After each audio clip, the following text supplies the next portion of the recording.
అనకాపల్లిలో ఉత్తరాంధ్ర ఆరాధ్య దైవం నూకాలమ్మ అమ్మవారి ఆలయంలో ఎంపీ సీఎం రమేష్ ప్రత్యేక పూజలు నిర్వహించారు. ప్రధానిగా నరేంద్ర మోదీ పదవీ కాలం 12 సంవత్సరాలు పూర్తి చేసుకున్న సందర్భంగా ఆలయానికి చేరుకున్న ఆయనకు దేవస్థాన అర్చకులు పూర్ణ కుంభంతో స్వాగతం పలికారు. అనంతరం అమ్మవారిని దర్శించుకుని ప్రత్యేక పూజల్లో పాల్గొన్నారు.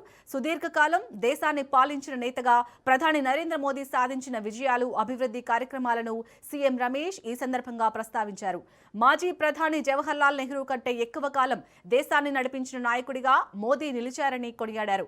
ప్రపంచ వేదికపై భారతదేశం మరింత బలమైన దేశంగా ఎదుగుతుందని అన్నారు. పారిశ్రామిక, వ్యవసాయ, వైద్య, వైజ్ఞానిక రంగాల్లో దేశం విశేష పురోగతి సాధిస్తుందని తెలిపారు. దేశ అభివృద్ధి, ప్రజల సంక్షేమం కోసం ప్రార్థనలు చేసినట్లు వెల్లడించారు.